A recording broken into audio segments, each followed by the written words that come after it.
Bonjour, bienvenue à tous, ravi de vous retrouver. Aujourd'hui, Paris-Saclay TV va vous donner envie de reprendre des études. Nous allons déjà célébrer les 70 ans du campus de Gif-sur-Yvette. 70 ans déjà que le CNRS a pris ses quartiers ici, à Paris-Saclay. Une exposition retrace cette histoire, on vous y emmène dans un instant. Ce campus, il a permis de développer des synergies entre les différentes disciplines, mais aussi entre le monde de la recherche et de l'entreprise. Comment aller plus loin? Comment accélérer cette dynamique? L'université Paris-Saclay y réfléchit, nous verrons comment.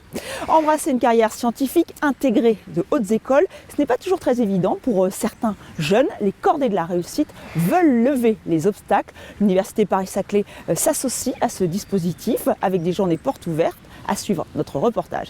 Et enfin, notre agenda, tous les grands rendez-vous à ne pas manquer dans les semaines qui viennent, ce sera bien sûr à la fin de cette émission. Nous voici donc à Gif-sur-Yvette, Gif-sur-Yvette qui célèbre les 70 ans du campus du CNRS, première brique historique du grand pôle scientifique de Paris-Saclay. C'est en effet le CNRS qui le premier s'est installé ici. Les grandes écoles ont suivi, les liens se sont faits très vite. Une exposition revient sur cette histoire et comme promis, Paris-Saclay TV vous y emmène.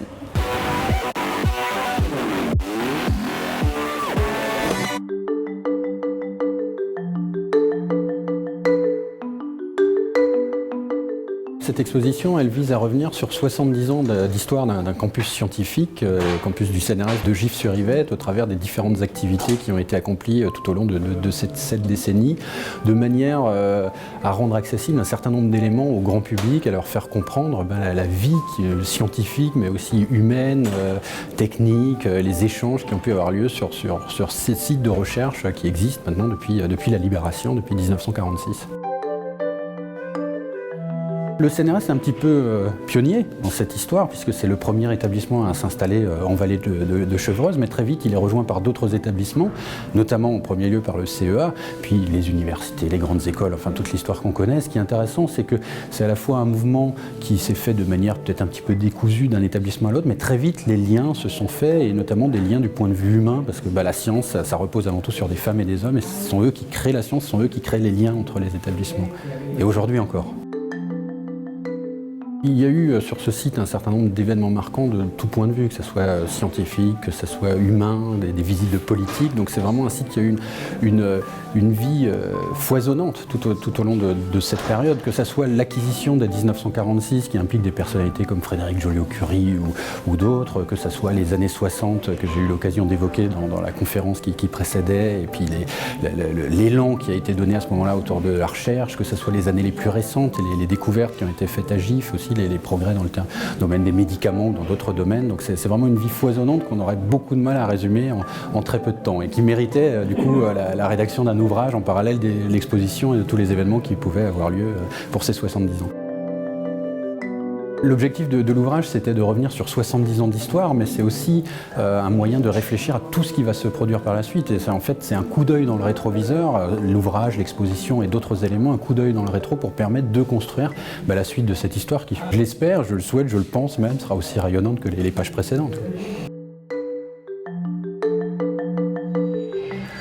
Développer des synergies entre la recherche et l'industrie, cette question était au cœur d'un séminaire organisé à HEC par le conseil académique de l'université Paris-Saclay. Une journée de débat, 7 questions et un seul objectif, comment innover au sein du campus. On voit tout cela avec Nathalie Popiolek, vice-présidente du conseil académique.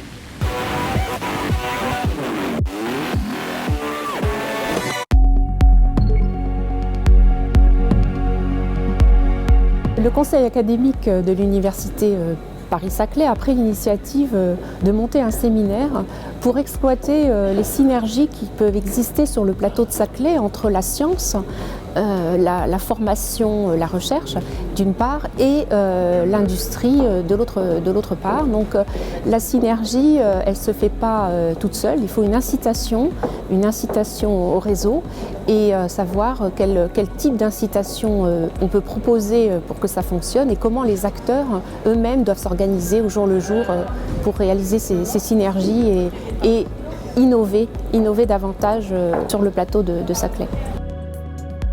Cette journée est bâtie à partir de cette question, des questionnements qui peuvent s'adresser aux chercheurs académiques ou aux personnes de terrain.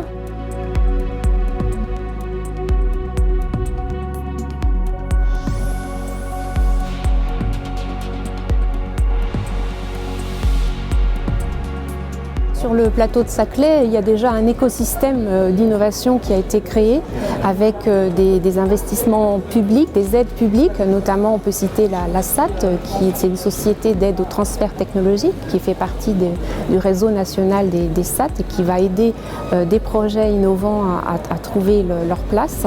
Il y a aussi dans le réseau Pépite national le réseau qui est associé à Saclay, qui est PEPS, qui est pour aider les étudiants qui ont une idée pour créer leur start-up, on va les aider. Donc on fait passer comme ça de la formation jusqu'à la création d'entreprises et start-up. Il y a de nombreux incubateurs, il y a des Fab Labs, il y a des fonds d'investissement, des financements, et comme l'un qui vient d'être mis en place avec 50 millions d'euros de financement pour les idées innovantes et les projets innovants sur le plateau. Donc tout ça c'est en train de se mettre en place, mais il faut continuer à travailler et à augmenter, je dirais, encore les synergies pour devenir vraiment le cluster innovant au niveau mondial. Le campus Paris-Saclay mise sur les synergies. Il faut les entretenir, il faut les développer. Oui, mais comment? L'université Paris-Saclay parie sur l'interdisciplinarité. Découvrez sans plus attendre le rôle de la MSH, la Maison des sciences de l'homme, grâce à son directeur Stefano Borsi.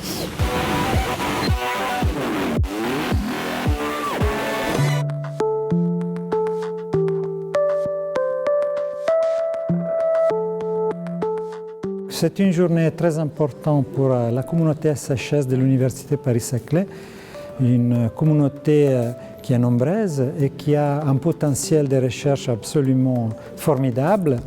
Et la question posée est celle de l'éparpillement des forces, donc il faut trouver la manière de fédérer ces forces autour d'enjeux scientifiques majeurs, en tenant compte de la spécificité du site.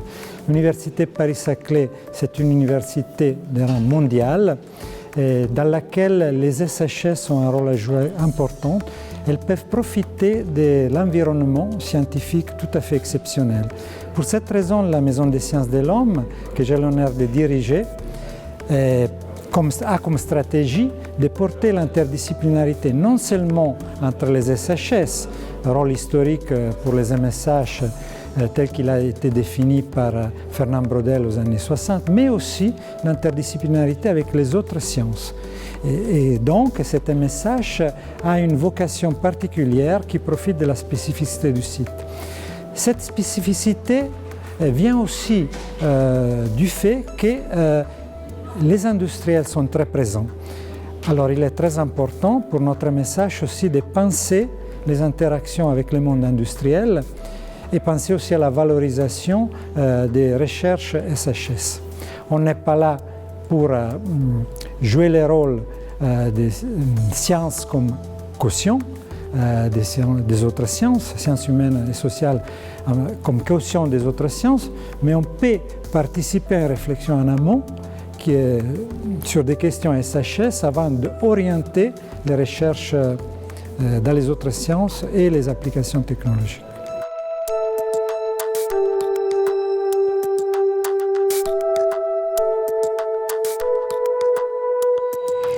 Mais n'oublions pas les étudiants. Il n'est pas toujours facile d'envisager de hautes études, surtout quand on vit dans des quartiers prioritaires.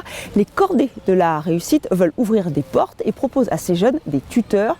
L'Université Paris-Saclay s'associe à ce dispositif et a organisé une journée formation et métiers. Notre équipe était sur place.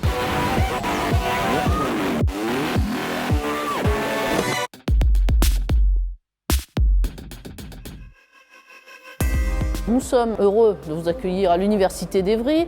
Donc aujourd'hui, l'Université d'Evry accueille le premier événement que l'on a fait sur la cordée mutualisée Paris-Saclay. La cordée Paris-Saclay a démarré le 4 novembre. Chacun avait des formats un peu différents et là on a décidé de lancer cette expérience ensemble le 21 janvier dans le cadre de la Semaine nationale des cordées de la réussite. Donc c'est une journée formation et métier Donc l'objectif, c'est de rassembler des jeunes qui sont tutorés dans différents établissements, l'Université d'Evry, mais aussi Polytechnique, HEC, AgroParisTech.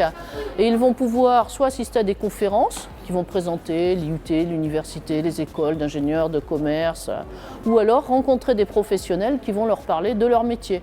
On a des professionnels du secteur de la logistique, des ressources humaines, un vétérinaire, nous avons aussi un journaliste. Et donc ça va permettre effectivement de découvrir tous ces éléments-là, poser des questions dans des cadres pour les rendez-vous métiers qui sont relativement informels.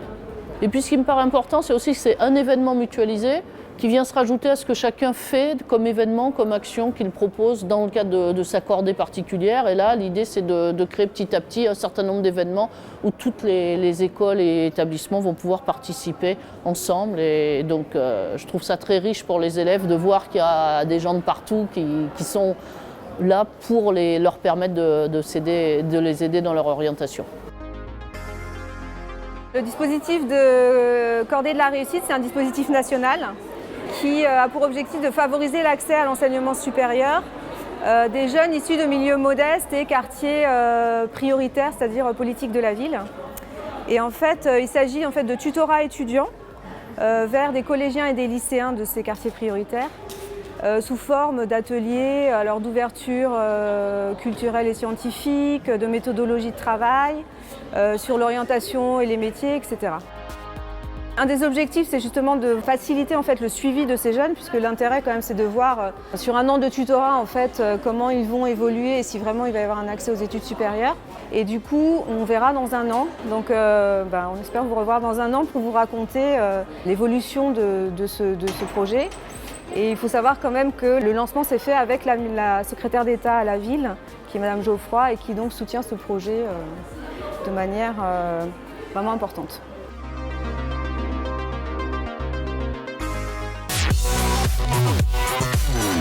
Et maintenant, notre agenda, les rendez-vous à ne surtout pas rater dans les semaines qui viennent. On commence avec un concours.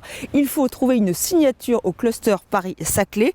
À vous de jouer et de faire vos propositions sur la page Facebook du Proto 204. N'hésitez pas à participer et surtout à voter pour vos signatures préférées. Vous avez jusqu'au 28 février 2017. La 11e édition de Tekinov, c'est le 23 février 2017 à Paris-Orly. Une journée 100% business et innovation. Vous êtes lycéen, étudiant, vous ne savez pas encore quelle filière choisir. L'Université Paris-Sud organise des journées portes ouvertes du 22 février 2017 au 18 mars 2017 pour vous faire mieux connaître les formations proposées par l'université. Et enfin, le 20 février 2017, le comité de suivi de chantier du quartier de Moulon se retrouve. Vous êtes bien sûr les bienvenus. Voilà pour cet agenda, c'est déjà la fin de cette émission. On se retrouve très vite pour un nouveau numéro de Paris-Saclay TV. D'ici là, restez connectés sur epaps.fr et sur TV Fil 78 bien sûr.